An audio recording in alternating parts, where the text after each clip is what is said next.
In this episode, I'm talking to my wife, Katie, about a recent camping trip we took where things did not go exactly as planned. So ended up turning into a little bit of a jerk session on my end, and we're just going to kind of hash that out a little bit. We're also going to talk about some steps we've taken now to make sure, well, not to make sure it doesn't happen in the future, because let's be honest, but maybe minimize the potential of it happening to that extent in the future. As always, if you guys like what we're talking about or you like what the show or want to support it, head to the Fourth Shift Fitness webpage. It's 4th shiftfitness.com and hit the Buy Me a Coffee button. That's the best way to support the show and let us know that you like what we're doing.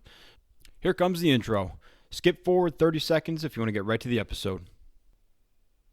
This is the Tailboard Talk Podcast, the best health, wellness, and lifestyle resource for the fire service. We're using stories, lessons, and tips from the front lines to give a realistic view of what the job can do to us and how we can make it out alive. I'm Chris Morella, a firefighter since 03, medic since 05, full-time since 08, and promoted to lieutenant in 20. I'm also a personal trainer and strength coach, and I'm here to give you the best information and host the best discussions to make us capable and durable, both on the job and away from it. So grab a heater, steal some fancy creamer from First Shift, and let's go chat. Okay. You ready? Yeah. Hi, honey. Hi. Oh. What? I didn't know. I didn't realize you already started. How's your day? It was good. It was quick. Did it go by fast for you? It went by fast for me. Kind of. The morning kind of dragged on because I was tired from work. Oh. But I got to do nothing for a little bit. Which Shoot. leads me into today's topic. Yes. So we went on a camping trip recently. Mm-hmm. And I was very happy that we have like 8 of them scheduled for this year.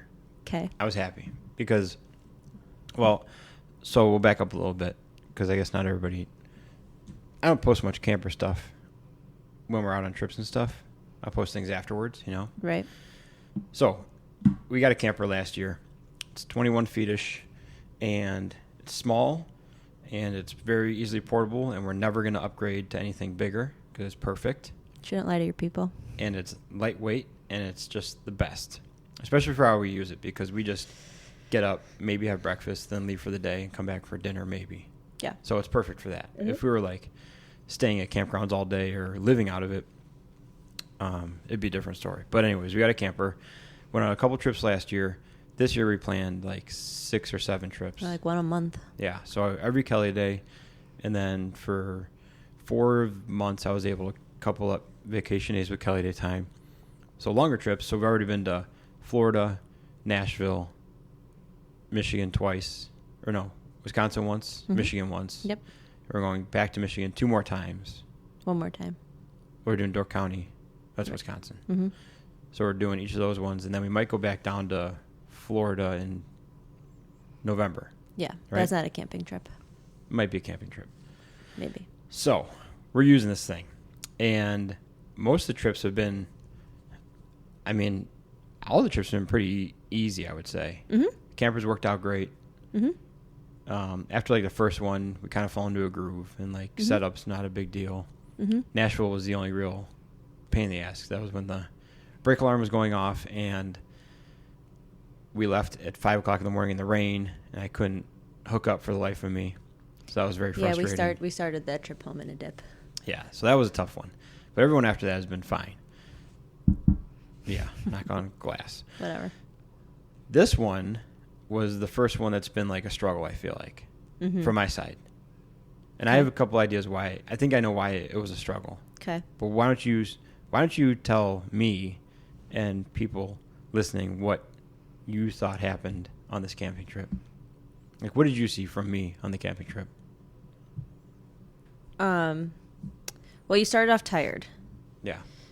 which is a problem in itself just in general with doing anything, regardless if it's a traveling day or just a having to get stuff done day. Generally doesn't put you, I mean, you wouldn't put anybody in the best mood. Yeah. But then to come home, not have slept, then have to kind of do a quick mindset change, get in the car for 4.5 hours, which you only had to drive half of it, by the way. I saw your post. Yeah. I drove half of it. But then you have to do all the heavy lifting kind of when we get there, as far as you have to back it in, set it up, all that stuff, which isn't necessarily hard, but it's a mental I mean, driving that thing I personally feel like it's a mental fatigue. Yeah. Just you have to kind of fully be aware of your surroundings. Well, I've messed up stuff leaving or whatever when I wasn't tired, and we've gotten to where we were going. I've been like, whoa, that was stupid. Like, I forgot to hook up something one time. Nothing like crucial. It was something with the anti-sway. There's a little cotter pin that goes in the bracket. Yeah. I forgot to hook that up. And I was like, well, that was dumb, but just, so yeah. There's a lot of details. Yeah, it's a lot of details, a lot of little moving parts. So if you kind of start off tired, that could throw things off. But I mean, as far as the setup goes, like, you did fine with that. But I think you started off tired. It was a quick shift to go from work mode to vacation mode. Yeah. Quote unquote.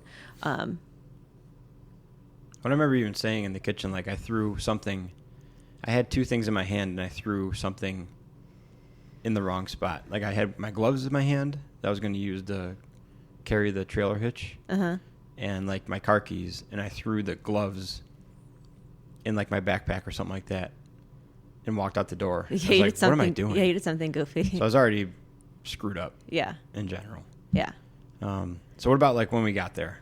Because that was a whole nother side of this thing. Like when we initially got there, or just like? Well, we were there for 2 full days. 2 full days. So we got there in the afternoon. Yeah. And we had 2 full days, and then we left whatever morning. When we got there, I didn't really notice too much because we got there later in the day. Thankfully, this place had a huge playground. So the minute we got there, like, it was, you do your thing. I'm taking the kids. Kids are going potty. We're going right to the park. We'll see you in an hour. So getting there wasn't so much the issue. I think the more of like seeing the bigger dip was the next day. We were up a little bit later because the kids were wired a little bit because it was freaking light out till 10 o'clock at night there. Yeah. Which was bananas.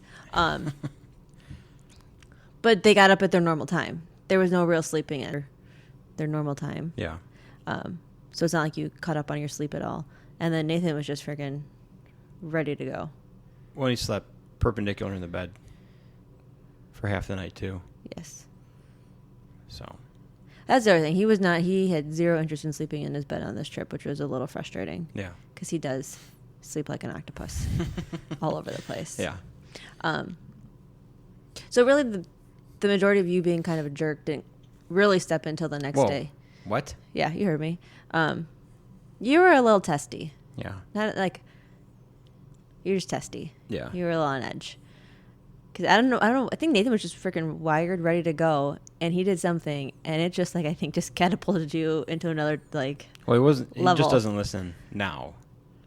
Or he listens and he does it, but it's at the slowest pace. Yeah. Ever. Oh, like, he's full blown. Like, it'll take him 30 seconds to move 10 feet. Well, I mean, anyone with, I would say, probably 2.5-year-old to 5-year-old completely understands that mindset. Because the last day, another family moved in with the same exact age groups, and you could hear them yelling at their kids the same way. Mm-hmm. Not yelling, but like speaking to their children in the same manner. It's like trying to yell at them softly so you don't feel like the garbage parent yelling at your kid in the middle of the campground. Try to keep that quiet. But they're like running into the street when cars are coming by. Yeah. Or whatever.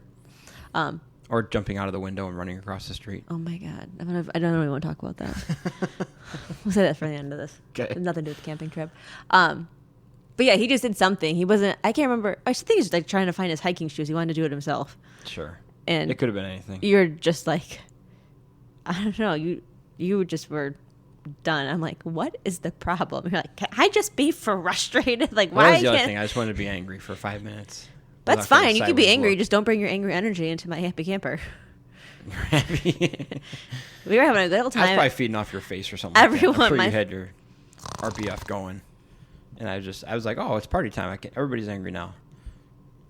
Nobody was angry. Everyone was very happy. Anyways, but you were fine. Like 3 hours later, you were good. We went. We got coffee. You got some breakfast. Yeah. Well, you got second breakfast. Mm-hmm. We got outside. The kids took a little nap. Mm-hmm. We hit the beach.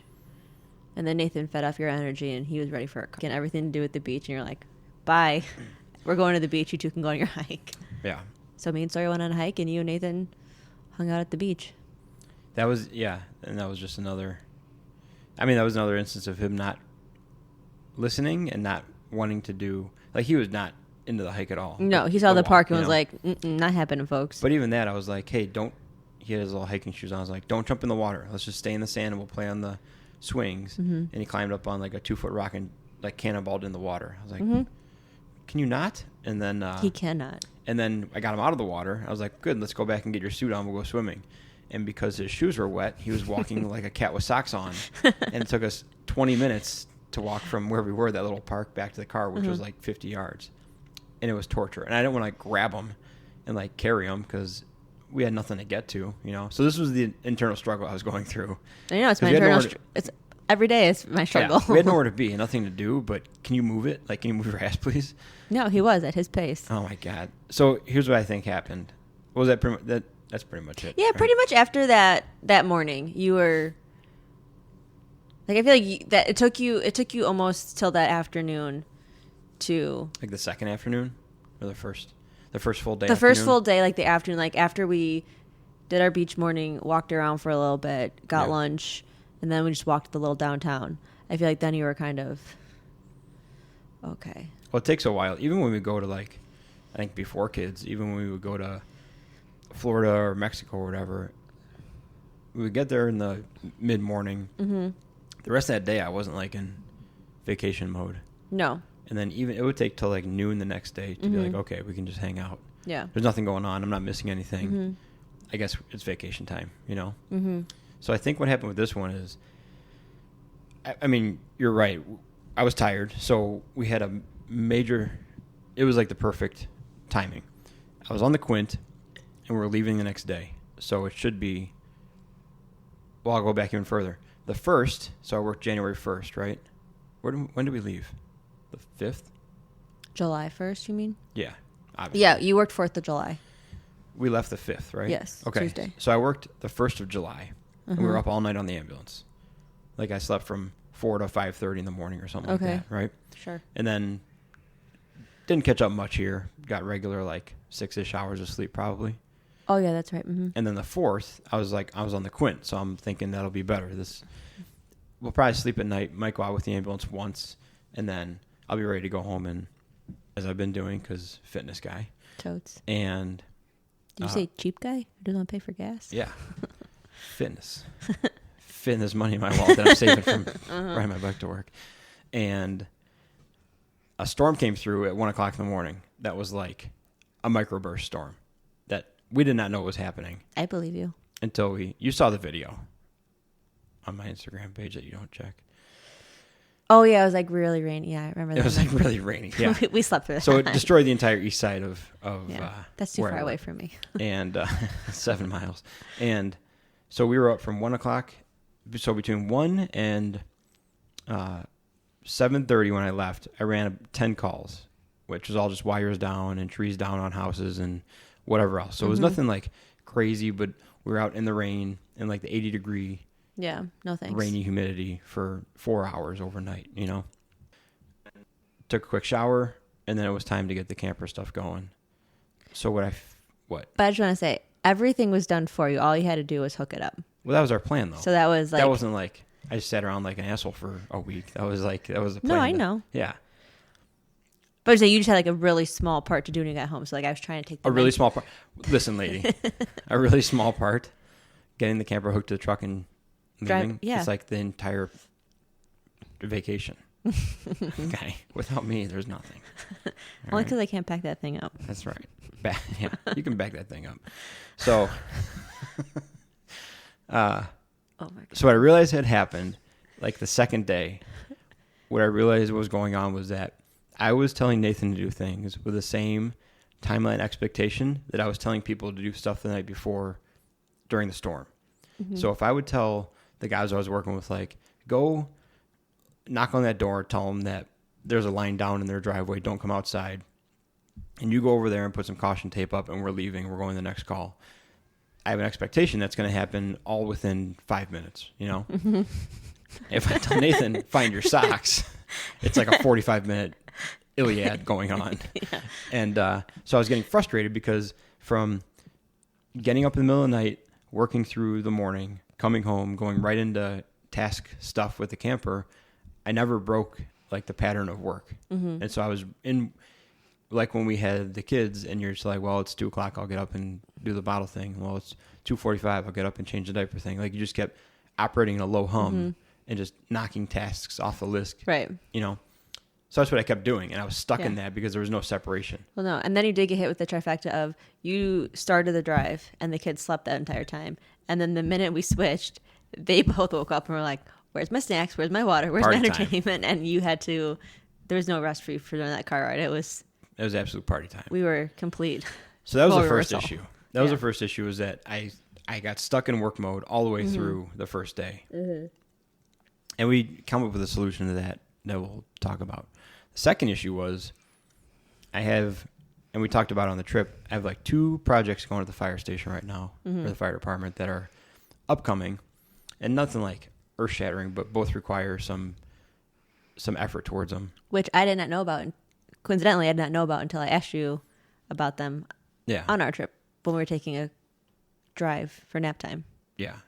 We and were then chatting. A couple projects with the business and the podcast and stuff like that. Again, nothing earth-shattering, but nothing like I'm waiting on an email I have to keep checking. Right. But stuff I'm just trying to do and keep progressing. So the funny thing is, like, you think, okay, we're going to go to this campground and you have no internet, so that's a good thing. Like, you're cut off and you'll have time to get away from your phone and get away from work, and you can just focus on the family. Mm-hmm. In this particular trip, I felt like I was just completely stifled. Like I felt like there was a test coming on Monday that I didn't study for and I also couldn't study for. Which is funny because this campground actually had very good internet. If you got close to the... So that was the issue, though, is the way I could get internet was I would leave you guys and go to, like, the office, right? So so at that point, am I going to leave my family and go work for an hour because I feel like I have some important stuff to do? So this is the thing that we both struggle with. Like, even today, one person going and working out, or one person going upstairs in the office and doing stuff, and the other one staying with the kid, because the other one's sleeping or at school. Mm-hmm. So that was the other thing. I was stuck in work mode, and I also felt like I have these things that I'm excited to work on and want to keep making progress on, but I physically cannot make progress on them. Mm-hmm. And I don't know if you've noticed, but I tend to fixate on things from time to time. What? And almost to a debilitating point where I'll be... This is a shocking revelation. Well, listen, yeah, I mean, I'm bringing you into my circle here. Oh, thank you for opening my eyes. And I was locked onto those things, like mostly because I couldn't make any progress on them or check on them or be productive with them. Like I felt like I was making good progress and everything was doing good and I was happy with the pace I was working at, and then it was like just cut off and like, well, I guess I'll get back to that in 4 days, and that's just a hard transition to make, you know? So I think those two things together were just like rough, just rough for me. But we did, well, for one of them, we figured out something, and you brought it up early on. And at the time you brought it up, I was like, no, I don't need to do that. I just need to, you were in your I spiral. just need to like grow up basically and stop being a baby, and I can just do whatever. Right. Mm-hmm. And then afterwards I was like, we definitely need to make this adjustment because I suck. Like I can't. And I gave you credit for bringing it up. Yes, you did. So that was that. No longer can we schedule our departure day the day I get off a shift. Correct. Because even if we have nothing going on, the camper's ready and the truck's ready and everything's packed, just having a day to like look through the camper and make sure, or just do other things and button up any loose ends so I can just shut down the business side for a few days, just so, even though sometimes it might not be needed, but majority of the time it's going to be just, it'll feel like a wasted day. Maybe like we could be on the road, like leaving right now. But I think it's one of those things where if we don't do it, obviously this is what can happen. And fortunately, like I said, we have 8 trips planned. So one tough one isn't like a year ender, you know? Right. But that's one adjustment we decided to make, was like no more leaving the morning after I get off shift, because it's just too unreliable. Mm-hmm. Like my rest at work and what I have going on is just too unreliable to bank on. Mm-hmm. Especially if we had to go down to Florida for that trip. Well, that would have been a nightmare. That Florida trip, that started off rough because you also did not sleep. We left super early. You didn't get to sleep the day before. And you were ready to go to sleep at like 6 o'clock, and I told you to, and you had like, I have things to do still. Yeah. And then we left at like 1 a.m. No, I woke you up because we wanted to leave then, and then we didn't leave till 3 o'clock. Yeah. And So Nathan was like 2 snacks deep in a show in because he was ready to go. Yeah. That's also a weird one though, because that's a long enough trip where you're in the car all day. Mm-hmm. So it's almost like not a decompression time, but longer. Like there's a longer gap in between, and you're going to a halfway point that night. I don't know. It's the same but different, but still. Well, I think with that particular situation, the Florida trip, it would have been different because if you just had to like roll out of bed and roll into the passenger seat, because I wasn't fully comfortable driving at that point yet. Now I'm ready to go. I'm ready to beeline it because I like to go. Yeah. And you're a little bit more of a meander. So if I can just roll you into the passenger side and I can get us on the road by 1 o'clock and you can sleep. Yeah. Like that's different a little bit. Because the kids we're also excited too. Like that was the first trip, right? That was the second trip. That was the first trip where we're like, this is going to be smooth sailing because we had the camper issue fixed from Nashville. Yeah.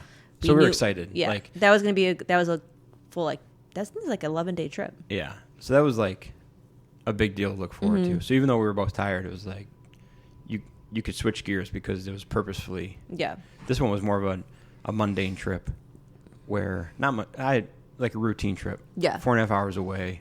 It was just an easy one, quote unquote. Yeah, so there's not like a huge anticipation leading up to it. We're only there for 2 days. Yeah.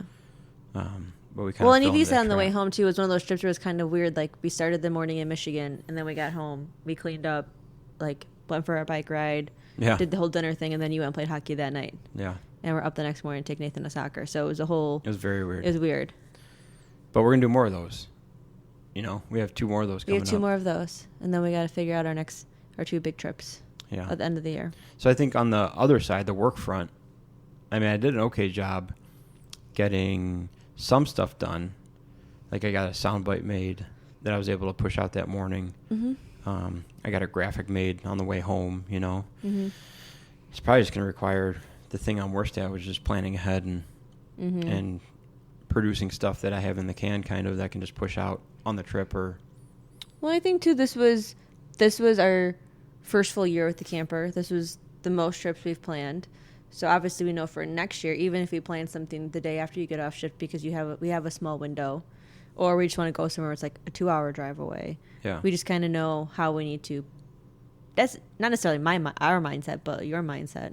Because I mean, my colleagues come with me, so I think it is one of those things where it's like in sports where you gotta learn how to lose basically. Like unless you've been in this situation where it's been bad, you don't know what to expect. And I would say that this trip with the circumstances was probably not worst case scenario because nothing went wrong with the camper necessarily, right? Like the little thing with the sway hitch or whatever, but that we knew that was going on. Mm-hmm. So aside from like mechanical issues, this was circumstantially the worst case scenario, probably. Just with not sleeping the night before, having stuff that I wanted to keep working on. So you're the problem. Yeah. My circumstance. My desire to make a better life for you and the kids is the problem. But now, like, I know if we don't sleep the night before and I have irons in the fire, right, mm-hmm. I know what to expect. Like, I know that Nathan's going to be like that, and I know how I've reacted to it in the past now, poorly.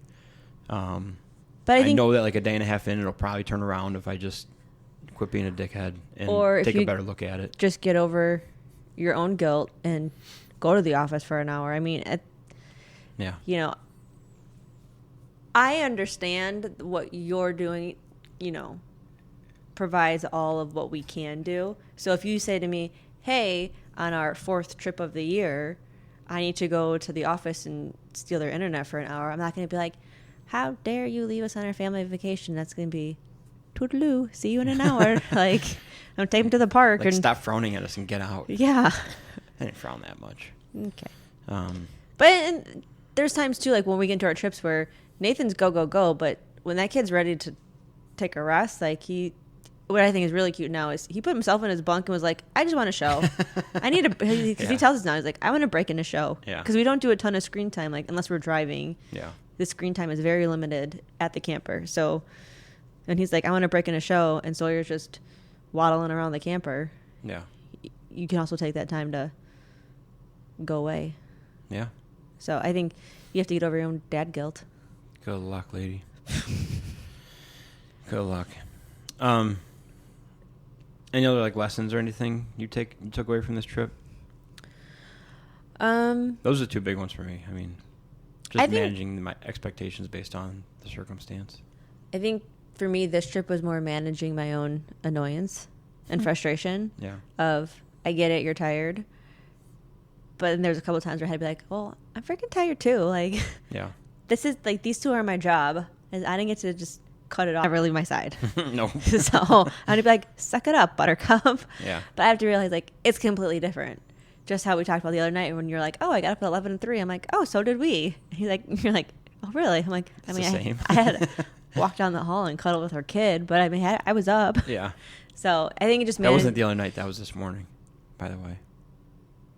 Oh, was that this morning? Yeah. That seems so far away. Anywho, so I think for me, it's just, I mean, just like learning with parenting right now is the hardest part of parenting for me right now is just managing my own emotions and annoyances and realizing, you know, the kids are 3 and 1 and you're 37 and y'all got to figure it out. Yeah.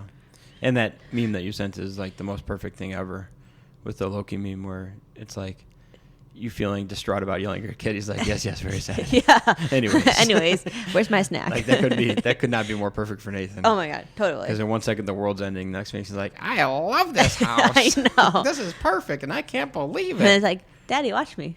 What is wrong with you? He's 3 and he has the attention span of a squirrel still, just like you. Do you want to talk about how he jumped out of the window, ran across the street? How about we talk about how cute he was during the go-karts for the first time on the track and buy like an unlimited coupon? I mean, that was one other massive error we made in this trip was that we were trying to bribe him to poop on the potty. And then he did. So we took him and rode the go-karts and got him ice cream. And we're like, whoops, he set that bar a little bit high. Yeah, because the next morning he woke up, he goes, I go poop and I go on the cars. And I'm like, well, if you do that, As we were driving home, we're like, oh, no. I'm like, you got to talk to your dad about that. I'm like, I could swallow the ice cream. I don't know about the go-kart. We made a whoopsie. So let's talk about that. That was so cute. His little face was so cute. You'll have to post a little the GoPro footage. Yeah, of his little that was very good. Squealy screams. I will. It was cute. All right. Anything else? No. Okay. You did a good job this trip. Managing. Yeah. Oh, thanks. Next trip will be better. We're leaving. Are we leaving? We changed that one. We changed that one. So I have it, you come home, and then we leave the following day. Yeah. But that's another short one, too. It's only a 3-hour drive. Yeah. It's okay. 3 days. That's all right. All right. Well, if you guys want to support the show and support me and Katie, go to the 4 Shift Fitness webpage and hit the Buy Me a Coffee button. And that's the best way to let us know that you like what we're talking about and you want us to keep going on this stuff. Bunch of more episodes coming up. We got interviews coming up and a lot of cool stuff. So we'll talk to you guys soon. And as Katie would like to say, be durable and capable, but it doesn't matter where, so not a big deal. Just be better. Just be better. Great. Good talk. Bye-bye.